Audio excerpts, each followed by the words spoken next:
Assalamualaikum warahmatullahi wabarakatuh. Mari kita lanjutkan kembali untuk membahas soal-soal kompetensi teknis bimbingan dan konseling untuk mempersiapkan mengikuti ujian P3K pada tahap ketiga. Semoga teman-teman masih terus semangat dan terima kasih sudah mengikuti channel ini, semoga bermanfaat. Bagi teman-teman yang sudah request, insya Allah akan saya bahas pelan-pelan ya, sedikit-sedikit. Jadi untuk teman-teman yang mungkin selama ini mendengar berita atau kabar dari teman-temannya yang keluar ada soal-soal seperti apa, saran saya semuanya dipelajari untuk kompetensi tes bimbingan dan konseling, karena apabila teman-teman hanya mengikuti informasi yang ada, takutnya barangkali soal tersebut tidak keluar, maka teman-teman akan merasa kecewa, kemudian tidak bisa membahas atau menjawab soal-soal yang ada. Jadi pelajari semua materi tentang kompetensi teknis bimbingan dan konseling, sehingga bagaimanapun bentuk soal yang keluar, insya Allah teman-teman bisa mengerjakan. Jadi pengalaman saja pada saat kemarin saya mengikuti ujian P3K, itu beberapa soal yang infonya keluar ternyata tidak keluar, kemudian saat UPPPG juga seperti itu, ada yang bilang PTBK FPL pada keluar, ternyata saya tidak menemukan soal itu keluar, yang ada adalah kecewa, kemudian ada beberapa soal yang akhirnya tidak bisa mengerjakan karena kurang bisa menguasai. Jadi saran saya, silakan teman-teman pelajari semua materi tentang kompetensi teknis bimbingan dan konseling. Jadi bagaimanapun bentuk soal yang nantinya keluar, insya Allah teman-teman bisa mengerjakan, begitu ya. Nah, mari kita bahas soal untuk kesempatan kali ini. Saya akan bahas modul 3 karena beberapa teman ada yang request untuk membahas soal-soal yang ada di sini, yaitu dari penulis Zaki Nurul Amin. Jadi akan saya bahas. Tapi sebelumnya teman-teman bisa mengerjakan kuis yang ada di link deskripsi untuk mengukur kemampuan teman-teman apakah sudah bisa memahami, menguasai materi tentang bimbingan dan konseling atau belum. Jadi linknya akan saya share di deskripsi ya. Nah, mari kita mulai membahas soal yang pertama. Berikut ini 5 komponen utama perencanaan kurikulum dalam bimbingan klasikal, kecuali A. jenis layanan, B. pokok bahasan dan materi, C. metode, D. evaluasi. Nah, di sini untuk soal nomor 1, jawaban yang benar itu adalah yang A, yaitu kecualinya jenis layanan. Jadi untuk perencanaan ini, untuk yang B, pokok bahasan dan materi ada ya, di sini ada topik, kemudian metode itu juga ada metode, kemudian evaluasi juga ada, jadi kecualinya adalah jenis layanan. Kemudian soal untuk yang nomor 2, manfaat membuat perencanaan bimbingan klasikal adalah sebagai berikut, kecuali A. menjadi percaya diri dengan bimbingan klasikal yang akan dilaksanakan, B. mencanangkan tindak lanjut bimbingan klasikal, C. memenuhi persyaratan administrasi pelayanan bimbingan konseling, D. menyusun strategi evaluasi yang tepat. Nah, untuk soal nomor 2 ini, kecualinya itu adalah yang B, yaitu mencanangkan tindak lanjut bimbingan dan klasikal. Nah, di sini itu kita bahas untuk yang A tadi, jawabannya A itu ada di sini ya, yaitu memberikan pengarahan sehingga rasa percaya diri dan nyaman dalam menjalankan kegiatan bimbingan klasikal. Kemudian untuk jawaban yang C itu ini ya, ada di K ini, yaitu memenuhi persyaratan administratif. Kemudian untuk jawaban yang D itu ada di H ini, yaitu menyusun cara yang tepat untuk mengevaluasi hasil kegiatan bimbingan klasikal. Untuk soal nomor 3, topik bimbingan klasikal diangkat berdasarkan pertimbangan dari A. lembar kerja siswa atau LKS bimbingan konseling, B. daftar cek masalah atau DCM dan alat ungkap masalah atau AUM, C. data kebutuhan siswa dan standar kompetensi kemandirian peserta didik, D. data pelanggaran tata tertib dan keluhan siswa dalam selama belajar. Ini sering model soal ini keluar. Jadi untuk nomor 3 ini jawaban yang tepat adalah yang C ya. Data kebutuhan siswa dan standar kompetensi kemandirian peserta didik. Nah, kita lanjutkan soal nomor 4. Standar kompetensi kemandirian peserta didik penting untuk dipertimbangkan dalam perencanaan bimbingan klasikal. Karena A. standar kompetensi kemandirian peserta didik memberikan arah pengembangan kompetensi siswa agar tumbuh dan berkembang secara optimal. B. Standar kompetensi kemandirian peserta didik menjadi pertimbangan seperti guru menjadikan standar kompetensi lulusan sebagai pertimbangan menyusun pokok bahasan. C. Merupakan bentuk pemenuhan tuntutan dan prosedur yang diamanatkan. D. Dalam panduan operasional penyelenggaraan bimbingan konseling di sekolah menginspirasi pemilihan topik kegiatan bimbingan klasikal. Untuk soal nomor 4 itu jawaban yang lebih tepat adalah yang A ya. Nah, kita lanjutkan kembali ke soal nomor 5. Perhatikan tujuan khusus ini. Siswa dapat menyebutkan cara berkomunikasi secara asertif. Analisis terhadap tujuan tersebut.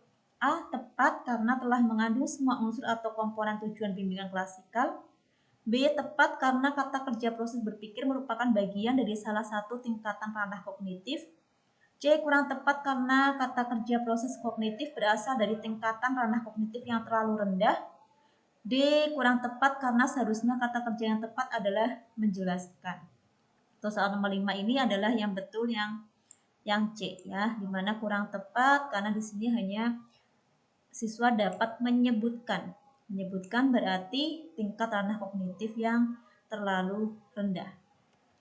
Untuk soal nomor 6, berikut ini adalah kata kerja yang tepat untuk proses kognitif analisis kecuali A. Mengilustrasikan, B. Mengemukakan, C. Mengidentifikasi, D. Memecahkan. Di sini adalah kognitif analisis. Yang ditanyakan adalah kecuali. Kalau mengilustrasikan ini butuh kognitif analisis.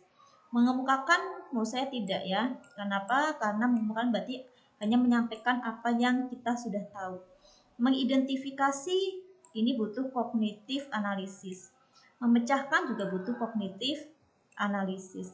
Jadi yang sesuai jawabannya ini yang kecuali adalah yang B, mengemukakan. Nah, untuk soal nomor 7, konselor memberikan bimbingan klasikal dengan topik perencanaan karir dan pokok bahasanya meliputi A. Permasalahan perkembangan teknologi, B. Definisi perencanaan karir, C. Manfaat perencanaan karir, D. Strategi perencanaan karir, dan E. Latihan perencanaan karir. Pokok bahasan tersebut disusun dengan menggunakan sekuens A. Kausal, B. Struktural, C. Rangkaian dari belakang, D. Spiral. Untuk soal nomor 7 ini jawaban yang betul adalah yang D. Spiral. Nah, di sini ada beberapa cara menyusun sekuens bahan ajaran ya. Ada sekuens kronologis, ada sekuens kausal, sekuens struktural, sekuens logis dan psikologis, ada sekuens spiral, rangkaian ke belakang, sekuens berdasarkan hierarki belajar. Tadi di sini adalah jawabannya sekuens spiral, yaitu dikembangkan oleh Brunner tahun 1960. Bahan ajaran dipusatkan pada topik ya, tadi ada topik atau bahan tertentu. Kemudian dari topik atau pokok bahan diperluas dan diperdalam. Topik atau pokok bahan ajaran tersebut adalah sesuatu yang populer dan sederhana, tetapi kemudian diperluas dan diperdalam dengan bahan yang lebih kompleks dan sophisticated. Jadi jawabannya betul adalah yang spiral. Nah, kita lanjutkan kembali ke soal nomor 8. Urutan atau sekuens pembahasan bahan ajar yang dimulai dari konsep yang kompleks menuju bagian yang kecil adalah bentuk dari sekuens A. Psikologis, B. Hierarkis, C. Kausal, D. Spiral. Untuk soal nomor 8 ini jawaban yang benar yang mana ya teman-teman? Yaitu yang A. Psikologis. Nah, tadi kita lihatin ya. Jadi untuk yang psikologis itu adalah nih, yaitu sekuens logis dan psikologis adalah bahan ajaran juga dapat disusun berdasarkan urutan logis bahan ajaran dimulai dari bagian kepada keseluruhan dari yang sederhana kepada yang kompleks ya, sederhana kepada yang kompleks. Tetapi menurut sekuens psikologis sebaliknya dari keseluruhan kepada bagian, yaitu dari keseluruhan kemudian kepada bagian. Dari yang kompleks kepada yang sederhana. Menurut sekuens logis, bahan ajaran disusun dari yang nyata kepada yang abstrak, dari benda-benda kepada teori, dan fungsi kepada struktur. Dari masalah bagaimana kepada masalah mengapa. Jadi jawabannya ini adalah yang sekuens logis dan psikologis. Kemudian soal nomor 9. Berikut ini hal yang dievaluasi dalam bimbingan klasikal kecuali A. Kesesuaian prosedur pelaksanaan bimbingan klasikal dengan RPL, B. Pengetahuan yang diperoleh siswa setelah mengikuti bimbingan klasikal, C. C. Rencana layanan tindak lanjut setelah bimbingan klasikal. D. Rencana kegiatan siswa setelah mengikuti bimbingan klasikal. Untuk soal nomor 9 ini jawaban yang tepat adalah yang C. Kecuali, ya, yaitu rencana layanan tindak lanjut setelah bimbingan klasikal. Kemudian soal nomor 10, kesaling terkaitan antara pengukuran tes dan non-tes adalah A. Teknik tes dan non-tes merupakan bentuk pengenaan angka pada konstruk psikologis. B. Hasil tes, non-tes, dan pengukuran perlu dibandingkan dengan norma tertentu agar dapat diketahui kategori responden. C. Pengukuran dilakukan dengan mengaplikasikan teknik tes dan non-tes. D. Hasil pengukuran melalui teknik tes dan non-tes dapat dianalisis dengan teknik yang sama seperti presentasi. Di sini jawaban yang benar soal nomor 10 adalah yang C, ya. Berikut beberapa soal yang bisa saya sampaikan. Jadi saya bahas 10 soal dulu. Insya Allah nanti akan saya lanjutkan beberapa soal yang lain. Dan semoga bisa memenuhi request teman-teman untuk membahas soal-soal yang teman-teman inginkan. Semoga bermanfaat mengikuti channel ini dan membantu teman-teman untuk mempersiapkan mengikuti ujian P3K pada tahap ketiga. Jangan lupa untuk latihan kuis terus ya untuk mengerjakan soal-soal agar terbiasa dalam mengerjakan soal pada hari H nanti. Terima kasih sudah mengikuti channel ini. Mohon maaf apabila ada kekurangan dan kesalahan. Wassalamualaikum warahmatullahi wabarakatuh.